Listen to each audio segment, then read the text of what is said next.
এটা কোনো বিশৃঙ্খলা নয়। আমরা নিজেরাই জাতীয় স্বার্থ রক্ষার্থে আমরা সবসময় এক এবং ঐক্যবদ্ধ ছিলাম, আছি এবং থাকব। ইতিবাচক প্রতিযোগিতা বাংলাদেশকে এগিয়ে নেবে, এটাই আমাদের প্রত্যাশা। সেই ছাত্র সংগঠনকে কেন্দ্র করে আমরা দেখতে পেয়েছি যে ইতিবাচক কিন্তু একটা প্রতিযোগিতা কিন্তু আমরা লক্ষ্য করতে পেরেছি।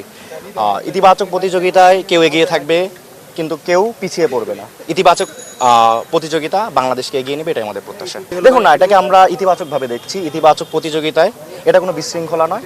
আমরা নিজেরাই জাতীয় স্বার্থ রক্ষার্থে আমরা সবসময় এক এবং ঐক্যবদ্ধ ছিলাম, আছি এবং থাকব। দেখুন, এককভাবে কোনো কমিটি ঘোষণা করা হয়নি, অবশ্যই সমঝোতার ভিত্তিতে হয়েছে।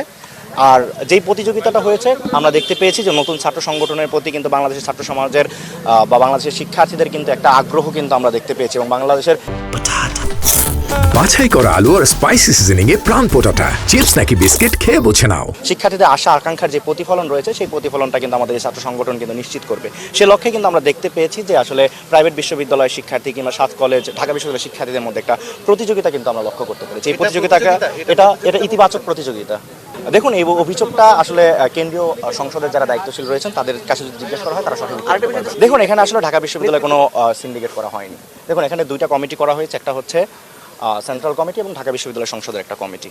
এবং আমরা ভবিষ্যতে আমাদের যে ছাত্র সংগঠন রয়েছে, কেন্দ্রীয় সংসদ অতি দ্রুতই সম্মিলিত প্রাইভেট বিশ্ববিদ্যালয়ের কমিটি এবং সাত কলেজের যে কমিটিগুলো রয়েছে এবং জেলা, মহানগর, উপজেলা পর্যায়ে যে কমিটিগুলো রয়েছে সেই কমিটিগুলো নিয়ে অতি দ্রুতই কাজ করবে। এক্ষেত্রে হতাশ হওয়ার কিছু নেই কিংবা পিছিয়ে পড়ার কিছু নেই। আমাদের যে প্রতিযোগিতা আমরা লক্ষ্য করতে পেরেছি সেটি ইতিবাচক প্রতিযোগিতা। এই ইতিবাচক প্রতিযোগিতা সামনের বাংলাদেশ বিনির্মাণে আমাদের সহযোগিতা করবে।